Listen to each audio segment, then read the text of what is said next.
Kabanata 1681. Sir Graham, kumusta na po kayo? Ano mang mas mahusay? Tumingin si Lucian kay Darius na nasa IV drips pa rin.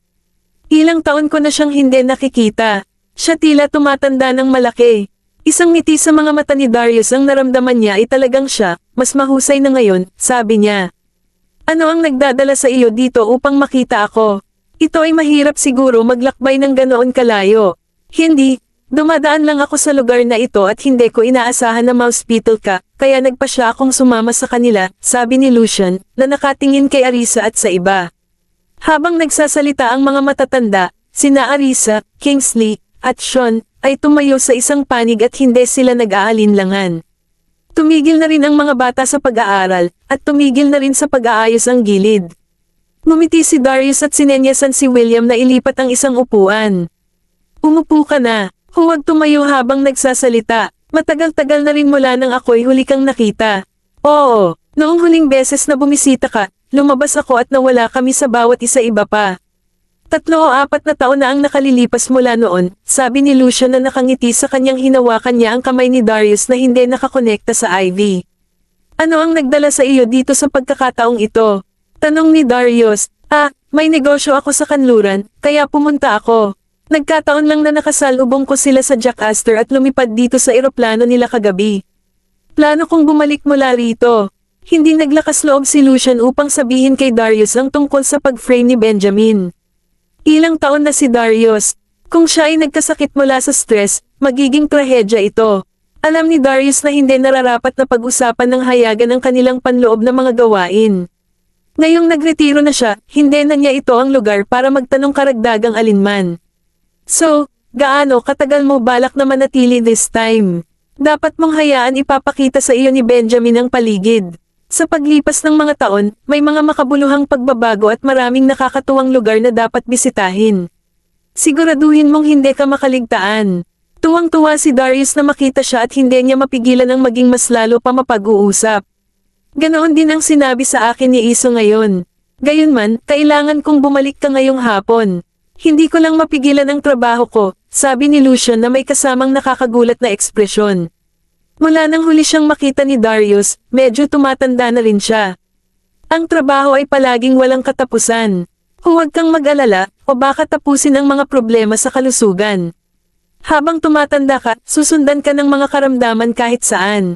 Sinabi ni Dario na maging ang mga kabataan ay dapat na mag-ingat sa pag-aaral, pangalagaan ang kanilang kalusugan. Gusto ko ring magpahinga, pero, alam mo, kapag ang tungkulin tawag, kailangan nating kumilos kaagad. Sabi ni Lucian na may mapang-akit ng ngiti, sinusuportahan ang kanyang baywang. Hindi na ako magkakaroon ng chance kapag tumanda na ako. Kahit ngayon palagi akong nababagabag sa mga sakit sa likod. Ang mga tradisyonal na practitioner dito ay lubos na magaling. Dahil nandito ka na, bakit hindi ka na lang pabayaan na may tumingin sa iyo? Huwag hayaang lumala ito, o maaari mong ipatingin sa iyo si Sean. Alam din niya ang mga bagay na ito. Sigurado. Hiniling ko sana sa kanya na tumingin sa akin, pero hindi ko. Sige na, nakangiti na sabi ni Lucian, habang nakatingin kay Sean. Sir Zanjo, pwede ko po kayong bigyan ng maikling pagsusuri ngayon. Sean lumapit siya at ginabayan si Lucian na humiga sa maliit na kama sa gilid. Bilasan mo at tingnan mo siya. Mas mabuti pang tapusin na lang ito, mas maaga pa, sabi ni Darius habang nakatingin sa kanila. Ma'am, maupo ka na lang. Si Edwin inilagay niya ang isang upuan para kay Arisa para makapagpahinga siya. Tatayo ako sandali, sumakay lang ako ng kotse. Hindi ako pagod, inilagay ni Arisa ang ilang aklat sa bedside cabinet, at pagkatapos ay sinabi kay Darius, Itay, kapag naiinip ka, mababasa mo ang mga librong ito. Nagdala ako ng ilan para sa iyo. Naiintindihan mo ako ng husto. Hindi nila alam kung ano ang gusto ko. Nakangiti ang mga mata ni Darius nang sukat niya si Arisa. Pagod ka na siguro kahapon ang trip ko sa Jack Astor, ha? Hindi naman masama, ngumiti si Arisa. Hindi naman masyado mabigat pero ang pag-aalala para sa mga bata ay medyo naging mahirap. Narinig ko na sinabi nila na tinulungan mo si Jeremiah kaya hinayaan niya ang 2 bata pumunta. Sa pagkikita ni Darius sa nagtatanong, walang itinago si Arisa mula sa ikinwento niya sa kanya ang sitwasyon ng mga oras na iyon. Matapos marinig ang lahat ng ito, hindi pa rin nasisiyahan si Darius sa kung ano ang ginawa ito ni Jeremiah. Sa totoo lang, hindi naman siya nag-aalaga sa mga bata. Malinaw na siya wala siyang respeto sa pamilya namin. Nadama ni Arisa na makatwiran ang pagsaway ni Darius. Bagamat walang ginawang kakilakilabot na bagay si Jeremiah sa kanilang dalawang mga bata, ang mga galit sa pagitan ng mga matatanda ay hindi dapat makaapekto sa mga bata. Kabanata 1682. Habang sinusuri ni Sean ang baywang ni Lucian, narinig niya ang galit ni Darius sa mga salita at pag-aliw sa kanya. Binigyan ko siya ng isang piraso ng aking isip kahapon. Sa katunayan, siya ay masyadong maraming, ngunit sa totoo lang, may konsensya siya at hindi niya pinahihintulutan ang sinuman na maltretuhin ang mga bata. Kung hindi, hindi namin ito hahayaan ng madali. Panipi, kung may nangyari man sa dalawang maliliit na bata, si Benjamin ay nakipaglaban sila kay Jeremiah hanggang sa mapait na wakas. Napaungol si Darius, masyado siyang madali. Oo nga pala, kung hindi natin tinuturuan ng leksyon ang matandang fox na iyon, gagawin niya maging mas mapag-aalinlanganan. Muling pinagalitan ni Lucian si Jeremiah. Napatingin sa kanya si Darius, at medyo nakakatawa na makita siya mas galit kaysa sa kanyang sarili. Ilang taon na kayong nag-aaway, at nag-aaway pa rin kayo ngayon. Hindi ko lang matiis ang paningin sa kanya. Hindi alam kung saan pinipilit ni Sean, sumigaw si Lucian sa sakit at nagtagal bago gumaling. Sir, maghahanda na po ako ng form para sa inyo para magpa-x-ray mamaya. Alam na alam ni Sean kung nasaan ang problema, pero pinapayagan ng x-ray para sa isang mas detalyadong pagsusuri, na kung saan ay kapaki-pakinabang para sa mga nakatarget na paggamot. Nasira ba ang likod ko? Hinawakan ni Lucian ang kanyang katawan, nakatingin sa kanya Sean na may kaawa-awang ekspresyon. Natawa ng bahagya si Sean. Hindi naman ganoon ka seryoso, pero kung hindi mo, seryoso ka, baka mahuli ka na sa kama sa hinaharap. Masama iyan. Napatingin si Darius at ang iba pa kay Sean na nagtataka. Pagkatapos ng lahat, ang likod ng isang tao ay napakahalaga. Ano ba naman daw ang problema? Napansin ni Arisa ang mukha ni Lucian, umiikot pa rin siya sa sakit. Parang hindi ito ordinaryong sakit. Ang lumbar disc ay herniated. Hindi lang ako sigurado kung mayroong anumang paglaganap. Seryosong tiningnan ni Sean si Lucian. Ano ang dapat nating gawin, kung gayon? Medyo naguguluhan si Lucian. Matagal na siyang nasasaktan pero lagi niyang inaakala na ito ay dahil masyado nang nakaupo sa opisina, kasabay ng kakulangan sa ginhawa. Normal lang ito sa pagtanda. Ilang sandali pa ay naramdaman na niya na para bang tumayo, at hanggang ngayon ay nananatili pa rin ang sakit. Sa pag-inom ng ilang gamot ay gamaan ang pakiramdam, ngunit medyo hindi ito komportable kapag hindi inilalapat ang gamot. Siyempre, kailangan nating ipagpatuloy ang pag-aaral. Kung walang pag-aalinlangan, sapat na ang isang pagwawasto, at ang problema ay hindi masyadong seryoso. Gayunpaman, kung medyo nakakainis ang pag-aaral, medyo nakakabahala. Isang malaking operasyon ang gagawin, kailangan na, sinuri ni Sean ang mga posibilidad para sa kanya. Nakakaramdam ka ba ng pamamanhid sa iyong mas mababang mga paa? Minsan, sabi ni Lucian na may seryosong ekspresyon. Ito ay isang pahirap na problema. Kung minsan ay napakatindi ng sakit na hindi niya talaga maituwid ang kanyang likod. Magpa-x-ray muna tayo. Inutusan siya ni Sean na umalis. Sige na, alamin mo na lang kung ano ang problema para maaari ka nilang tretuhin. Iwinagayway ni Darius ang kanyang kamay, hinimok si Lucian na magmadali. Ako na ang mag-uumpisa muna, pagkatapos, babalik ako sa lalong madaling panahon, sabi ni Lucian pagkatapos ay sinundan ni Darius si Sean palabas. Sasama ako sa kanila, magpahinga ka, old Mr. Graham, nakikita mo iyan wala na silang magawa pa, sinundan sila ni Kingsley. Isa, baka bumalik ka na. Sinabi ko kay Gavin na huwag kang pababayaan, halika na, pero ayaw lang niyang sabihin sa iyo. Mangaling si Darius kay Arisa. Ang kanyang presensya dito walang silbi. Hindi niya kailangan ng maraming tao na sumama sa kanya dito. Maghihintay ako ng kaunti. Kapag natapos na ni Boss Zabel ang kanyang pagsusuri, gagawin namin bumalik ng magkasama. Kaka-rating lang ni Arisa at ayaw niyang umalis ng ganoon kaagad. Ma'am, balak ko nang bumalik maghanda ng tanghalian. Gusto mo bang sumama sa akin? Tanong ni Edwin kay Arisa. Dalhin mo sila sa bahay.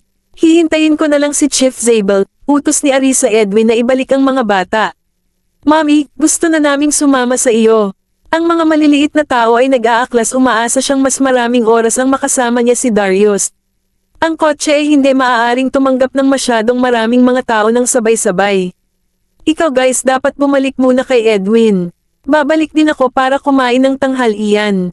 Ayaw ni Arisa na manatili sila. Napakaraming tao dito, na gumagawa imposibleng magpahinga ng maayos si Darius. Sa totoo lang, nag-iinit ang mga bata, ayaw na talagang bumalik. Well, paano kung dito na lang tayo mag-lunch kasama si Lolo bago bumalik tayo? Tiningnan ni Jasper si Arisa at tahimik na humingi ng opinyon sa kanya.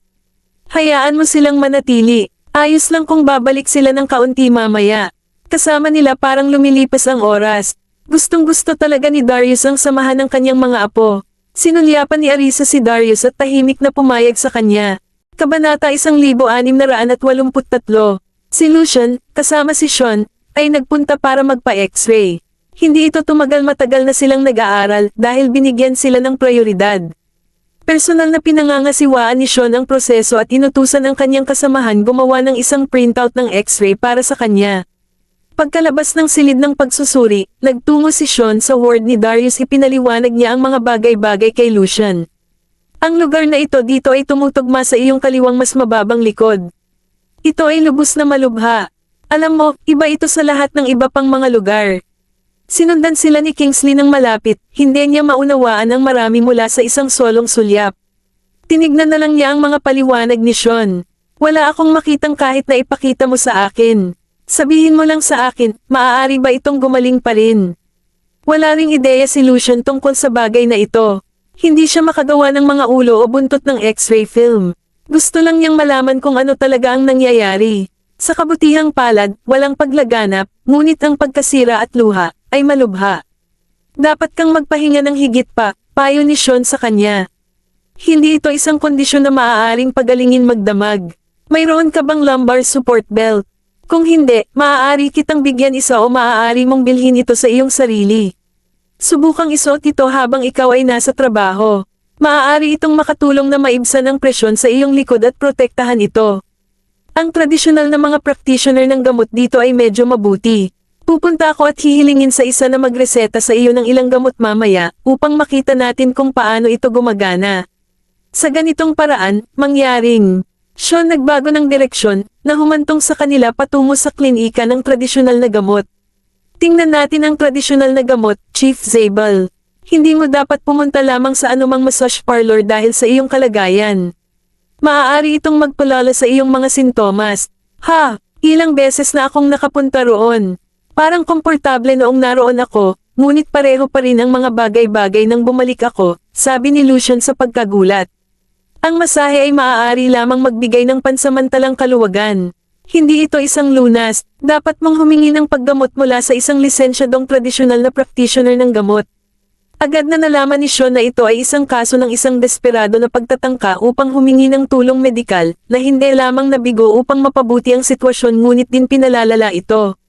Hindi nagtagal, dumating sila sa opisina ng isang senior traditional medicine practitioner. Sa loob, maraming mga pasyente ang nakapila upang makita ang tradisyonal na gamot practitioner. Inakay ni Sean si Lucian at dumiretso sa senior traditional na Chinese medicine practitioner. Matandang Mr. Zeller, binati ni Sean, pagkatapos ay naghintay kay Lucian sa pintuan ng ilang sandali. May mga pasyente pa rin sa loob. Mangulong si Barnaby Zeller, maghintay ka muna. Tumango si Lucian, napagtanto na tumalon siya sa pila. Karaniwan ba siyang may ganito aming mga pasyente? Tumingin si Kingsley sa tapat ng bulwagan kung saan maraming tao ang naghihintay.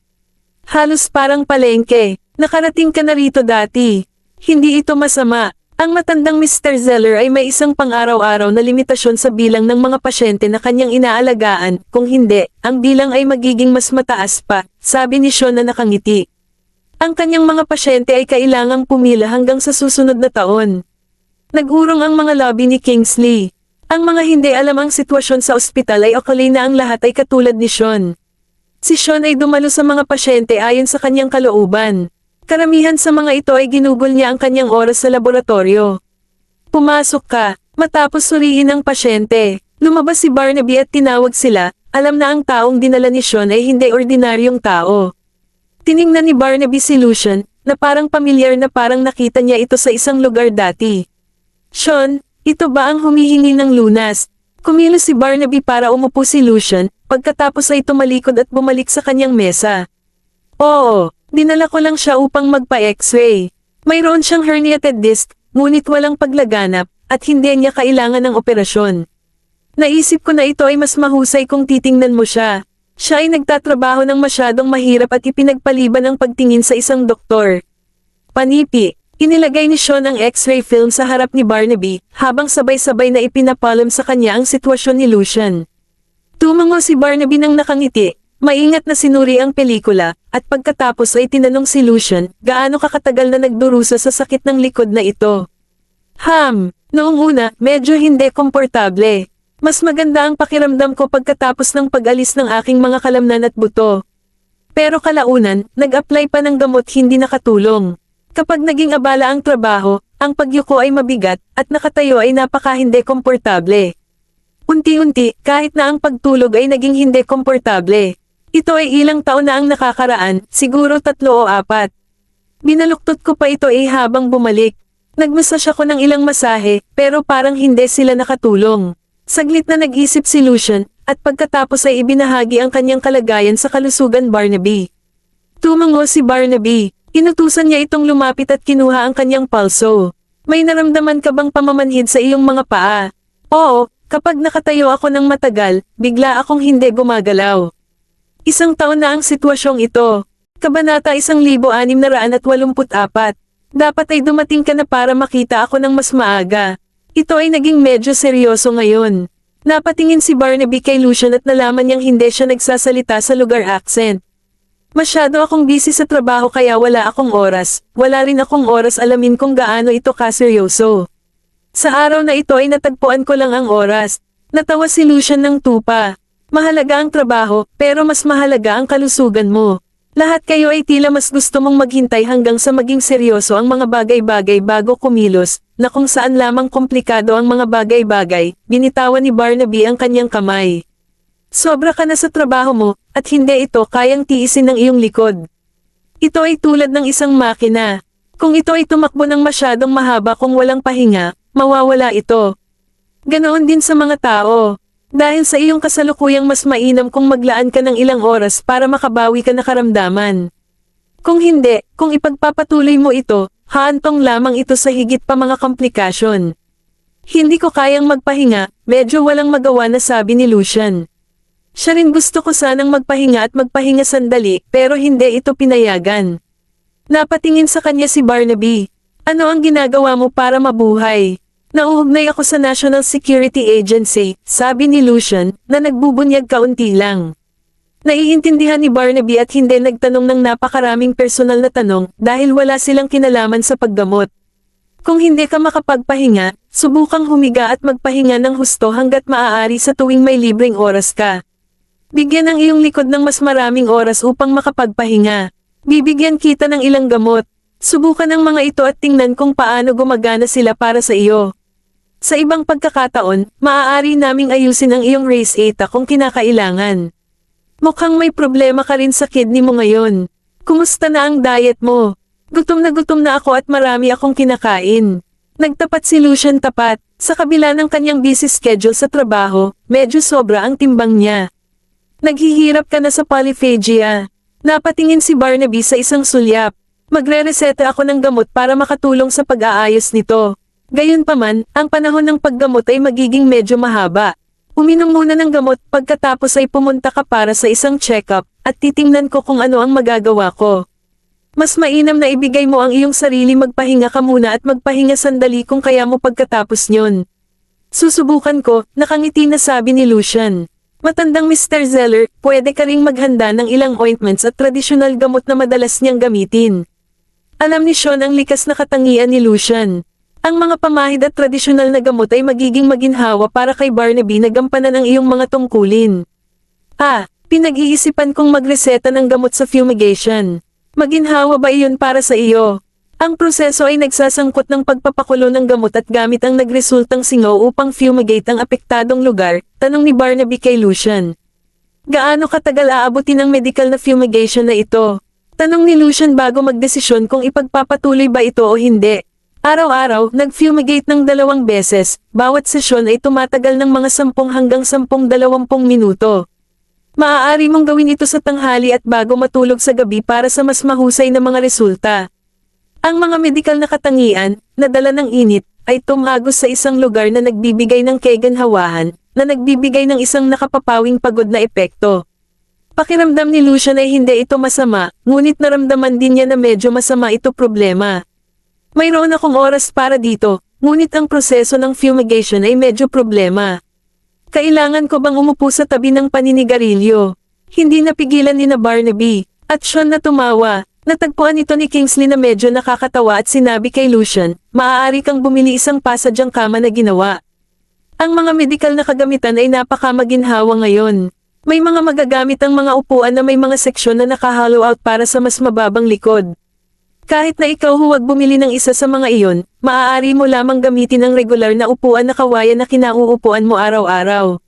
Sa pamamagitan ng pag-alis ng isang strip o wo, sa kawayan, maaari rin itong magsilbi sa layunin ng fumigation. Oo, kung hindi mo alam kung paano bumili ng isa, bibili ako ng isa para sa iyo kalaunan. Dapat ay may supply department ito, lubos na natuwa si Sean. Ginagamit lamang ni Chief Zabel ang kanyang utak para sa trabaho. Hindi na kailangang dumaan sa lahat ng problemang iyon. Tulad ng sabi ni Kingsley, may bamboo chair ako sa bahay ko. Maaari ko lamang tanggalin ang mga piraso ng kawayan kapag kailangan at ibalik ang mga ito kapag hindi na ito kailangan. Sa opisina ni Lucian, may isang piraso ng kasangkapan na karaniwang ginagamit para sa pagpapahinga. Ito ay maginhawang magagamit at kapag hindi ginagamit, maaari itong magamit mag-ipon ng hindi kumukuha ng maraming espasyo. Ayusin mo na lang ang sarili mo, natatawang sabi ni Sean. Ngunit ang paghiga ay mas mahusay, kasi ang sarap ng feeling na hindi mo naman pinapayagan ang pag-upo mo. Tumango naman si Barnaby bilang pagsang-ayon. Tama si Sean, subukang i-relax ang iyong baywang hanggat maaari. Kung busy ka sa trabaho, gumamit ka lang ng electric cooker para pakuluan mo ang gamot. Sumulat si Barnaby ng 2 reseta, isa para sa oral consumption at ang isa naman ay para sa panlabas na paggamit, ang bawat isa ay malinaw na minarkahan. Ang gamot na inireseta para kay Lucian sa ospital baka mahirap hanapin sa ibang lugar. Ito ay para sa pagkain, at ito ay para sa medical na fumigation paggamot. Isinulat ko na ito para sa iyo. 2 gamot na ito ay mahirap hanapin ang gamot para sa paggamot ng fumigation. Kung hindi mo sila mahanap sa malapit, narito ang mga ito. Maaari mo akong tawagan o hilingin pa kay Sean na ihanda ang mga ito para sa kanila ikaw. Ibigay mo rin sa akin ang iyong numero ng telepono para maging kapakipakinabang para sa amin makipag-ugnay mamaya at maunawaan ang sitwasyon ng pagbawi. Sigurado, kinuha ni Lucian ang reseta at iniwan ang kanyang contact impormasyon para kay Barnaby. Kabanata 1685. Matapos lisanin ang lugar ni Barnaby, hiniling ni Sean kay Kingsley na dalhin si Lucian bumalik siya sa ward ni Darius, habang nagpunta siya sa parmasya para kunin ang mga gamot para sa Lucian. Ewan ko ba kung ano ang nangyari sa likod ni Lucian. Napatingin si Darius sa pag-aaral, napansin niyang matagal na ang lumipas. Dapat okay na siya. Nagbuhos si Arisa ng mainit na tubig para kina Darius at William nagmadali. Mrs. Graham, hayaan mo na lang ako. Mainit. Hindi alam ni Arisa kung tatawanan ba o iiyak siya, tulad ng ginawa ng lahat tumigil siya sa pagbibigay sa kanya ng pagkakataong gawin ang anumang bagay. Nagbiro siya, William, hindi mo kailangang maging masyadong kinakabahan. Kaya kung hawakan ang light na bagay na ito, kung ipagpapatuloy mo ito, baka magalit ako. Napatingin sa kanya si William at nakangiti siyang sumagot, wala namang mas mahalaga kaysa sa iyong kaligtasan. Kung ikaw ay nasusunog o nasunog, Mr. Graham, magiging malungkot ang puso. Saglit na hindi nakapagsalita si Arisa. Kailangan ba talaga ng ganyang pagpapalabis? Hindi naman ganoon kahalaga ang kamay ko. Hindi ka ba natatakot na masunog ka rin? Lumipat si Arisa sa habang pinagmamasdan si William habang pinapakain si Darius ng tubig. Matanda na ako ngayon. Makapal ang balat ko, kaya kahit nasunog ako, ito ay hindi gaanong masakit. Masayang sagot ni William, na maingat na pinakain si Darius. Isa, sundin mo ang payo ni William. Hayaan silang mag-asikaso ng mga bagay na ito. Ikaw hindi mo kailangang maging abala sa iyong sarili. Kumain ka pa ng prutas, nakangiti na sabi ni Darius at saka inutusan ang mga bata na dalhin ang mga prutas sa tabi ni Arisa. Balat ng ilang ubas para kay Lolo. Pinili ni Arisa ang ilan sa mga binigay niya ang mga ito at iniabot ito kay Jessie. Sige. Tumango si Jessie at saka kumuha ng isa pang plato ng prutas. Siya binalatan ang mga ubas, inilagay ang mga ito sa plato, skewer ang mga ito gamit ang mga toothpick, at pagkatapos ay dinala sila kay Darius. Lolo, mag-ipon ka na lang ng mga ubas. Ang pagpapakita ni Jessie ng pagmamahal sa mga anak ay nagpapangiti kay Darius mula sa tainga hanggang sa tainga. Salamat, Jessie. Hinawakan ni Darius ang buhok ng dalaga. Kinuha sila ni William at pinakain si Darius. Mahal na mahal, kumain ka na lang ng ubas. Tumango si Darius. Ilagay mo ito. Maaari akong kumain ng mag-isa. Dapat kang pumunta doon at kumain kasama nila. Kung hindi, ang bunga ay masisira at hindi makakain. William, sumama ka sa amin para sa prutas. Tumawag si Arisa William. Siya ang nag-alaga kay Dario, ang pinakamasipag sa kanila lahat, laging naruroon araw at gabi. Sige. Tumango si William at lumapit sa kanila. Bawat bata ay nagdala sa kanya ng isang bahagi, natatakot na baka maramdaman ni William na hihiya.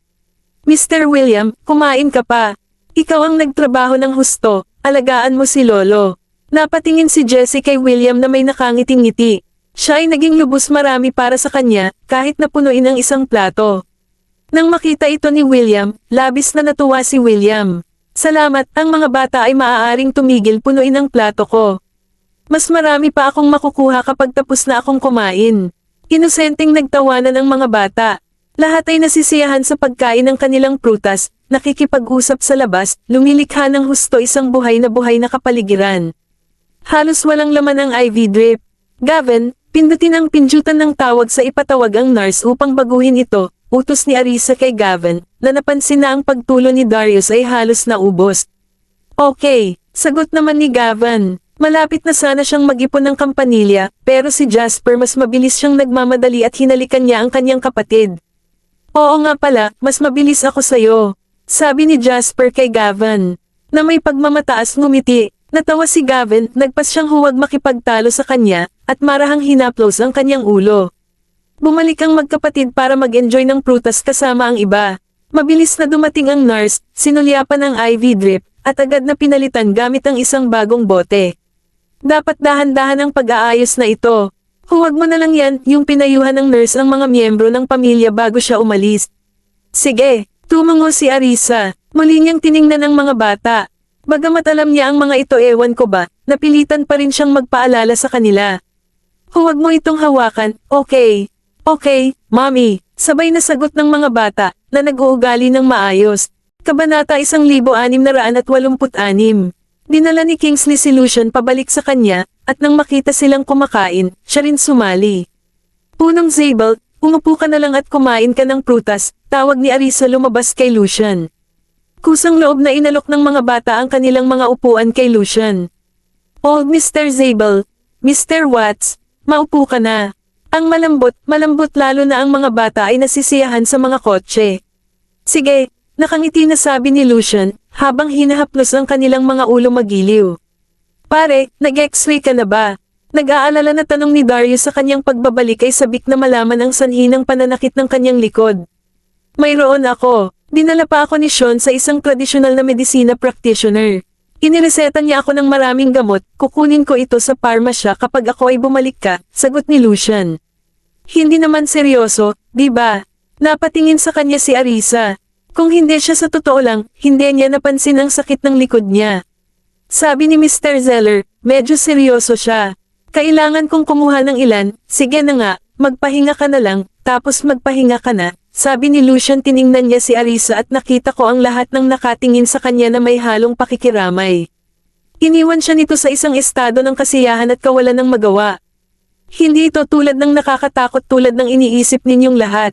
Bakit kayong lahat? Tinitingnan mo ba ako ng ganyan? Pinaparamdam mo sa akin na para akong nasa kama ng kamatayan. Natawa si Lucian dahil akala niya ay hindi ito big deal. Pare, magpahinga ka na lang at magpahinga ka na. Huwag labis na magtrabaho sa iyong sarili. Sa totoo lang, ang likod mo ay sarili mo, at kung masasaktan ka, ikaw ay sino ang nagdurusa. Maging si Mr. Zeller ay nag-request sa iyo na i-treat ito. Kapag dumating ang oras, magpahinga ng maaga, pumunta dito, at pag-isipan ito ay isang bakasyon. Unahin ang pag-unlad ng iyong likod. Kung masyado kang nahihiya, sige na nga, kausapin ko na lang ang supervisor mo. Bagamat nagretiro na si Darius, kilala pa rin siya at marami siyang kakilala. Kahit papaano, iginagalang pa rin siya ng mga tao. Si Lucian ang pinuno ng departamento, at sa itaas niya, naroon lamang ang ilang iba pa. Sinulyapan ni Arisa si Darius, hindi inaasahan na kaya pa rin ni Darius kilalanin ang iilan na iyon. Hehe, ako na ang bahala. Dapat kang mag-focus lamang sa iyong paggaling. Sa susunod na pagbisita ko, baka kailanganin kong ipakita mo sa akin, sabi ni Lucian. Hindi niya ginawa, hinalikan niya si Darius para makalabas na siya. Pinili niyang harapin ang maliit na bagay ang kanyang sarili. Sigurado, ihahatid ka namin sa isang tour sa susunod na pagpunta mo. Agad namang pumayag si Darius. Sa totoo lang, namiss ko na ang jackpot, araw-araw kang kasama ko. Natawa si Lucian. Sir Graham, ikaw na talaga, patayin mo ako dito. Dahil sa kumpanya mo kaya nataman ko ang jackpot. Please, gumaling ka na agad. Huwag mo kaming ipag-alala tungkol sa iyo. Maayos lang ang ginagawa ko. Mga maliliit na isyu lang sa katandaan. Darius, hindi ko naramdaman na tumatanda na siya. Lahat sila ay nakaupo sa isang tabi at nakikinig sa kanilang mga tawa at pag-uusap. Maya-maya pa ay dumating si Sean na may dalang isang bag ng gamot. Chief Zabel, ang gamot mo ay nasa loob, na may mga tagubilin na ka-attach sa itaas. Tiyaking basahin ang mga ito bago gamitin at kunin ang mga ito. Sige, tumango si Lucian. Magkano ang gastos ng mga gamot na ito? Ipapadala ko sa iyo ang pera. Bahagyang umikot ang mga lobby ni Sean. Sa palagay mo ba kailangan ko ang pera mo?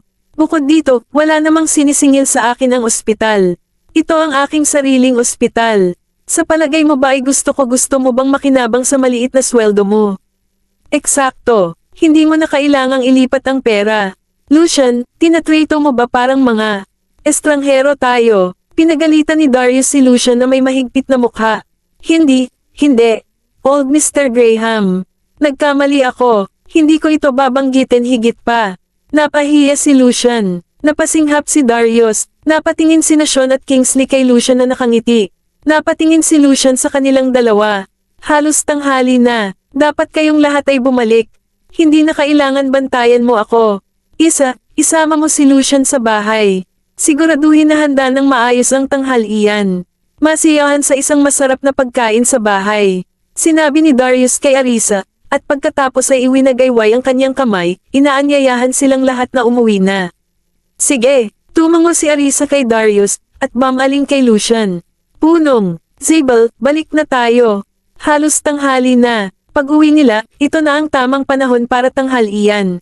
Tumango si Lucian, at nagpaalam kay Darius. Sir, mag-alis na po tayo ngayon. Hindi ako sigurado kung kailan, sana next time mabisita na lang kita. Magpatuloy. Tandaan na umalis ng maaga at dumating ng mas maaga upang makuha ang iyong, sige na nga, nakangiti na paalala ni Darius sa kanya. Sige, see you next time. Nang makita na mahilig si Lucian sa mga bata, iminungkahi ni Darius na lahat sila ay bumalik upang panatilihin ang kumpanya ni Lucian ng mas matagal. Kabanata 1687. Dad, babalik na tayo ngayon. Muli kitang makikita sa hapon, sabi ni Arisa kay Darius habang paalis siya kasama ang mga bata. Hindi mo na kailangang pumunta ngayong hapon. Huwag kang mag-abala sa sarili mo. Okay lang sa akin na alagaan ako ni William. Nasa amin ang lahat ng kailangan namin, kaya ikaw hindi mo na kailangang magpatuloy sa paglalakbay pabalik-balik. Kung gusto ng mga bata, hayaan mo na lang sila. Hinawakan ni Darius ang kanyang kamay, na iminungkahi na magpahinga siya ng maayos bahay. Sir, aalis na po tayo ngayon. Kung mismo na kami, bigyan mo kami ng tawag, masayang sabi ni Kingsley, na kumakaway sa kanyang kamay bilang paalam. Sir, ako na po ang bahala sa inyo sa pag-aalaga sa inyo sa lalong madaling panahon, tapusin mo na ang tanghalian ko. Nagpaalam din si Sean kay Darius na may malawak ng ngiti. Tiningnan sila ni Darius nang may kasiyahan at mapaglarong iminungkahi, bakit hindi na lang kayong sumama sa akin sa halip na sumama sa akin? Maaari kong gamitin ng ilan kumpanya para sa pag-uusap.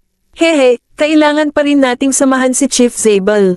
Darating kami upang panatilihin ka kumpanya sa hapon, natatawang sabi ni Kingsley, ayaw niyang manatili at mamatay sa gutom. Hindi ko naman kailangan ang company mo. Pareho kayong manatili at panatilihin ang matandang Mr. Kumpanya ng Graham. Nagbiro si Lucian sa pintuan habang kinakausap niya ang dalawa. Hindi iyon gagawin. Tulog pa rin siguro si Benjamin. Balikan natin at uminom ka ng kaunti ng sabay-sabay. Sino ang nakakaalam kung kailan ka makakadalaw sa susunod? Tama, Sean. Sinulyapan ni Kingsley si Sean, pagkatapos ay lumapit kay Lucian na may pag-iinit ngumiti. Eksakto. Hindi talaga kami nag-e-enjoy sa bahay ni Hoffman. Sa araw na ito, uminom tayo hanggang sa nilalaman ng ating puso. Lumabas din si Sean, hinayla si Lucian ang layo. Boss Zabel, alis na tayo. Babalik na lang tayo para mag-inuman. Sir, aalis na po tayo ngayon. Bibisitahin kita sa susunod. Si Lucian sabi niya bago siya sumunod sa kanila. Sige, sumagot si Darius. William, babalik na tayo ngayon. Kung may mangyari, tawagan mo ako. Sabi ni Arisa kay William, at agad na naabutan ang mga bata. Magpahinga ka, Mrs. Graham. Kukunin ko, good care of old Mr. Graham. Ay nalalayan sila ni William sa pintuan. Nakatingin sa kanila hanggang sa makarating sila sa elevator bago siya bumalik sa ward para samahan mo si Darius. May kotse ka pa ba dito? Bilisan mo at palayasin mo ito. Ibabalik ko ang dating kotse. Nang makita ang mga tao, naramdaman ni Kingsley na medyo masikip ang kotse at inutusan niya si Sean na magmaneho ng sarili niyang kotse. Nasa underground parking lot yan. Ihahatid ko ang kotse. Ikaw sumama sa akin ang mga bata. Ang nanay mo at ang matandang si Mr. Zabel ang magsakay ng kotse, pumasok na sila. Sige, walang pagtutol ang mga bata. Nang makarating sa ground floor, inutusan ni Sean ang mga bata na maghintay pagkatapos ay nagmamadali siyang bumaba para i-start ang kotse. Paano kung sumama ka sa amin sa kotse namin para sa pagsakay pabalik? Sumulyap si Lucian sa mga bata. Maganda talaga ang mga ito. Hayaan mo silang sumakay sa iisang kotse kasama si Sean. Sapat na ang kwarto. Arisa napatingin siya sa 6 na bata. Lahat sila ay maliit pa rin. Hindi na kailangan upang squeeze ang mga ito. Habang nag-uusap sila, si Kingsley ang nagmamaneho ng kotse, ngunit hindi ito ginawa ni Sean dumating pa.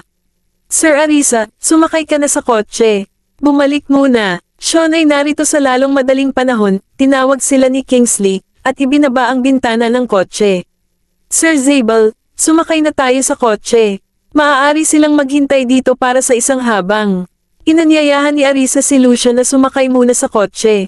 Hintayin na lang natin na dumating muna si Sean. Hindi tayo kulang sa oras. Sama-sama tayong magkasama. Hinaplos ni Lucian ang mga bata sa kanilang ulo.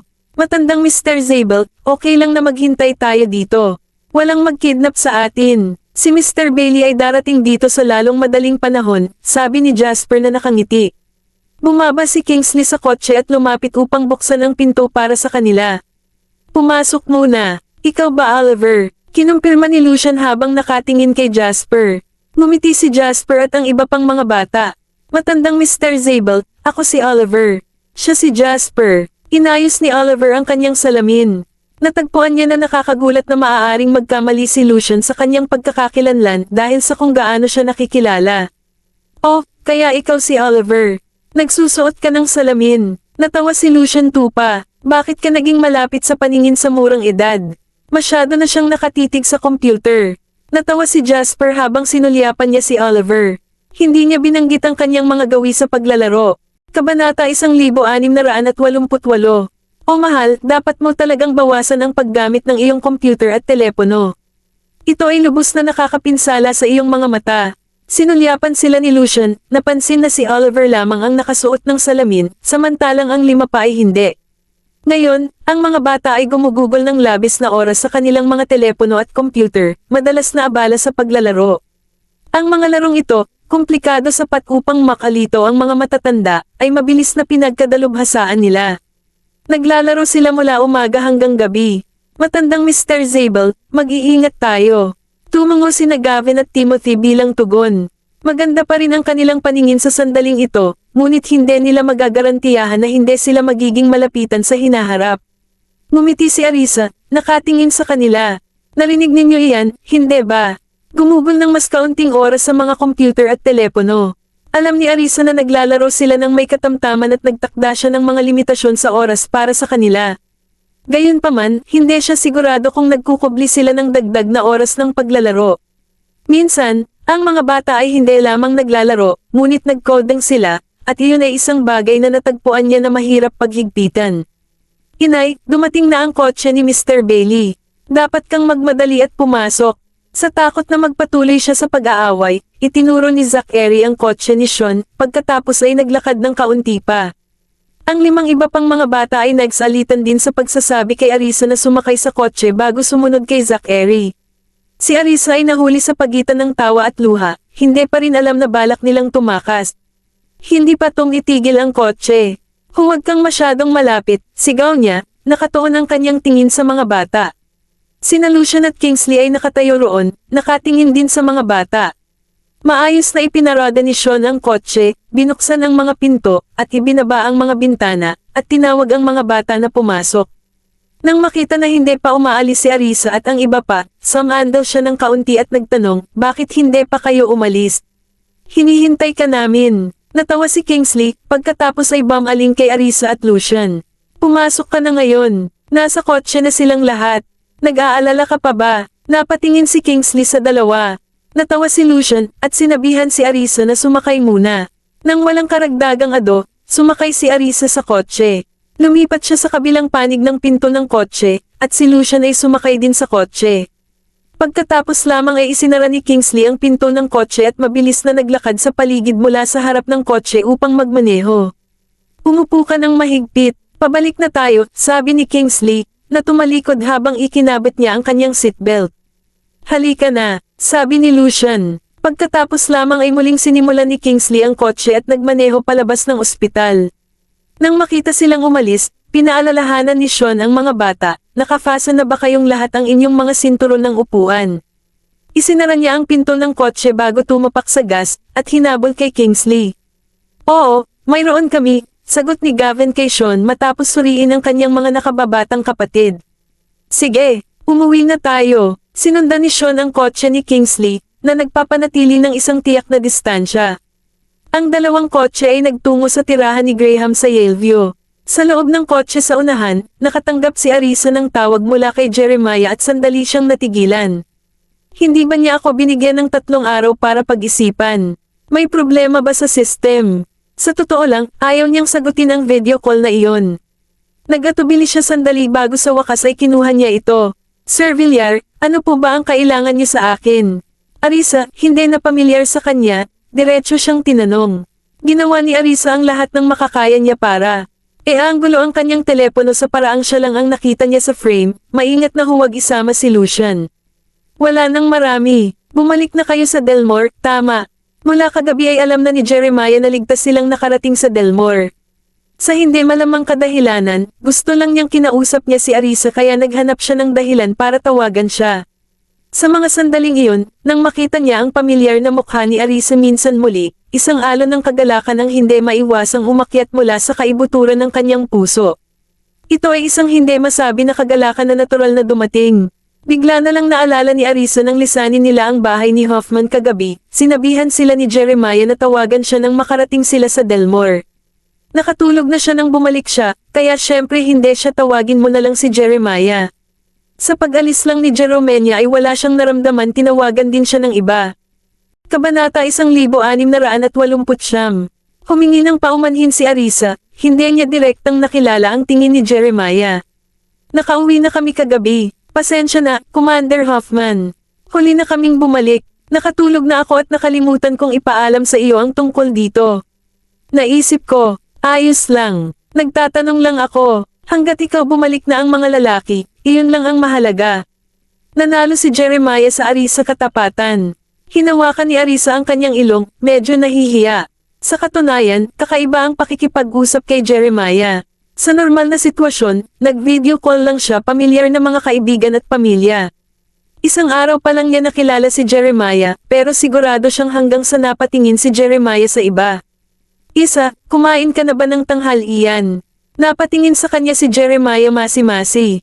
Kung nasa tabi niya ito, tiyak na mapapansin niya na si Jeremiah ay napaka-formal at sineseryoso ang tawag sa telepono na ito.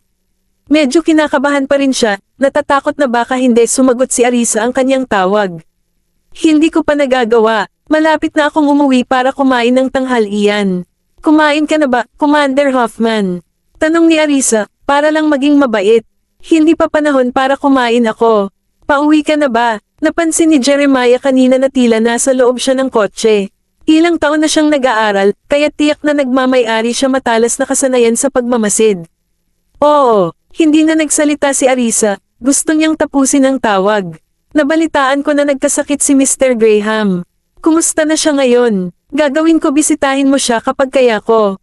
Malaki na ang improvement niya, pero kailangan pa rin niyang manatili sa ospital ilang araw pa bago siya makatanggap ng intravenous fluids bago siya ma-discharge. Siya ay lubos na nanginginig. Nang sabihin ito ni Arisa ay medyo nalungkot siya. Hawak niya ang isang galit na galit kay Jeremiah. Alam ni Jeremiah na siya ang may pananagutan sa karamdaman ni Darius. Naniniwala siya ito ay dahil sa pag-alis niya sa mga bata. Bago pa man makapagsalita si Jeremiah, direktang sinabi ni Arisa, "Commander Hoffman, abala kang tao. Hindi mo na kailangang mag-aksaya ng oras sa pagbisita sa kanya. Malapit na akong umuwi. Kung wala ka ng ibang pag-uusapan, ibaba ko na lang ngayon." Sa sobrang inis ni Arisa, nahirapan si Jeremiah na ipagpatuloy ang pag-aalala sa kanya sa iba pang mga bagay, lalo na kapag hinanap niya ito ng walang anumang partikular na dahilan. "Umaasa pa rin ako na makakasali ka sa aming team. Napagdesisyonan mo na ba?" Muling binanggit ni Jeremiah ang isyong ito. Hindi tinanggihan ni Arisa ang panukala, ngunit hindi siya nagbigay ng isang sagutin alinman. "Hindi ko pa ito pinag-iisipan. Tatawagan kita kapag ang tapos na ang oras." Tumango si Jeremiah, at nagpaalam kay Arisa bago ibinaba ang telepono. Napabuntong hininga si Arisa ng ginhawa. Kahit na nasa telepono na siya kasama si Jeremiah, kailangan pa rin niyang mag-ingat sa pag-aaral. Natatakot siya na baka bigla siyang magsalita. Inalis ni Jeremiah ang mga bata bilang babala sa kanila, na nagpapahiwatig na hindi siya isang tao na dapat baliwalain. Hindi niya alam kung ano ang bigla niyang gagawin. Ang pinakamainam na gawin ay huwag siyang masaktan. Gusto ba ni Jeremiah na sumali ka sa kampo ng militar? Medyo malungkot si Lucian na gulat. Ilang sandali pa ay nagkaroon ng video call si Jeremiah kay Arisa, kasama ang umupo si Lucian sa tabi niya. Naririnig niya ang lahat ng kanilang sinasabi. Hindi lamang ito narinig ni Lucian, kundi narinig din ito ni Kingsley. Nang marinig ang huling sinabi ni Jeremiah, nagulat si Lucian. Sa hindi inaasahang pagkakataon, inanyayahan ni Jeremiah si Arisa na sumama sa kanila. Si Jeremiah ay laging walang kinikilingan, hindi nagpapakita ng paboritismo, hindi maging sa kanyang sariling mga kamag-anak. Hindi niya papayagan ng anumang backdoor deal. Ang kompetisyon ay nakabatay lamang sa kakayahan, tulad ng nararapat. Niyaya niya si Arisa na sumali sa grupo. Ito ba ay tunay na dahil nakilala nila ang talento ni Arisa, o baka dahil anak siya ng isang tao mula sa nakaraan? Uri ng napatingin si Arisa kay Lucian, hindi niya naramdaman na naroon kahit anong masama sabihin sa kanya. Pagkatapos ng lahat, sila ay nasa parehong linya ng trabaho. Gusto niya, ako na ang mag-aalaga sa kanya at ako pa rin ang nag-iisip nito. Nagtaas ng kilay si Lucian. Kailangan mo talagang pag-isipan ito. Hindi mo pwedeng hayaang linlanggan ka ng matandang sorrow na iyon. Napatingin sa kanya si Arisa na nagtataka. May problema ba siya sa Jeremiah? Hindi ka ba magaling kay Jeremiah? Kabanata 1690. Nang marinig niya ang tanong ni Lucian ay nagulat sandali si Lucian. Pagkatapos, natawa siya ng bahagya. Hindi tayo nagkikita ng mata. Sinulyapan ni Kingsley si Lucian sa rearview mirror, at nag-urong ang kanyang mga lobby bahagya. Iyon ay isang implikasyon na pahayag. Tila may sama ng loob sina Lucian at Jeremiah sa isa't isa. Hindi alam ni Kingsley kung bakit, pero nang marinig ni Lucian na banggitin iyon sa ngayon, naramdaman niya na ang kanilang hindi pagkakasundo ay tiyak na nararapat sa taong iyon mula sa nakaraan. Tumango si Arisa at nasabi na niya ang nangyari. "Isa, kung pumayag kang sumama sa kanya, siguraduhin mong hindi mo ibebenta ang sarili mo maikli. Igiit ang mas mataas na presyo. Kasi, hindi naman siya nagkukulang ng pera." Sabi ni Lucian, ayaw niyang maging madali si Jeremiah. Ngumiti si Arisa at tumango bilang tugon. "Isa sa alang-alang ko ito." Sinulyapan siya ni Lucian at bahagyang tumango. Pagbalik ni Edwin at ng iba pa ay halos tapos na ang paghahanda ng tanghalian.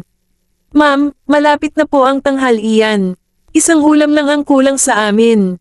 Maghugas ka ng kamay at maghanda ka na para kumain." Sabi ni Edwin, lumapit sa kanila nang makita silang bumalik. "Sige." Pagkatapos ay bumaling si Arisa kay Lucian. "Boss Zabel, maghugas ka na ang iyong mga kamay. Kumain muna tayo." Tumango si Lucian. Agad na bumalik si Sean kasama ang mga bata. Tinuruan ni Lucian maghugas ng kamay ang mga bata. Nagtungo ang lahat sa direksyon ng banyo. Sumilip si Arisa sa itaas at tinanong si Maria, "Lola, Benjamin hindi pa siya nagising, di ba?" "Oo," nakangiti na sagot ni Maria. Inutusan siya ni Arisa na huwag tinawagan niya si Benjamin para kumain ng tanghalian para hindi siya makagambala at nanatili sa ibaba. Kumusta naman sina Ethan at Jack? Dito huling nagpahinga si Mr. Patterson gabi din, di ba? Bumangon na ba sila? Ilang sandali pa lang ay umalis na sila. Inutusan ko silang kumain ng tanghalian. Sabi nila, may iba pa silang dapat pag-usapan. Tumango si Arisa at saka naghugas ng kamay. Inihanda na ng kasambahay ang mga inihandang pagkain at inayos na ang tableware sa mesa. Nang makita si Kingsley na papalapit sa kanya, sinabi ni Arisa sa kanya, "Kingsley, hindi pa rin bumangon si Benjamin. Pumunta sa bodega ng alak at kumuha ng ilang bote ng alak-alak. Dapat samahan ninyo si Lucian sa pag-inom." "Sige," sumagot si Kingsley, na may pahiwatig ng kaguluhan sa kanyang boses. Kinuha niya ang kanyang pinakamahalagang koleksyon. Nanlaki ang mga mata ni Sean sa pagkagulat, binalaan siya nito sa mahinang tinig, "Hindi ka ba natatakot na baka sundan ka ni Benjamin dahil dito? Ano ang dapat katakutin? Hindi ito para sa amin na uminom. Para kay Boss Zabel, narito lang kami kasama siya." Bukod pa rito, nagsalita na si Arisa. "Wala itong kinalaman sa akin." Tuwang-tuwa naman si Chris sa kanyang sarili at nagmamadali siyang buksan ito. Natawa si Sean. Hindi pa rin ba bumangon si Jonathan? Natutulog pa ba siya? Lumabas si Edwin dala ang huling ulam at nakangiti siyang sumagot, "Mister, umalis na lang si Patterson kasama sina Ethan at Jack. Hindi ako sigurado kung ano ang nangyayari, ngunit sila hindi na ako babalik para kumain ng tanghalian." Pagkatapos ay bumaling siya kay Arisa. "Mrs. Graham, dadalhin ko muna ang pagkain kay old Mr. Graham. Maaari mong simulan ang pagkain. Malamig na ang red wine. Edwin, sabay tayong kumain. Pwede na natin itong ihatid sa bodyguard." Sabi ni Arisa, napansin ang kanyang mga pagsisikap. Katatapos lang niyang magluto, at ngayoy kinailangan niyang lumabas muli upang maghatid ng pagkain kay Dario.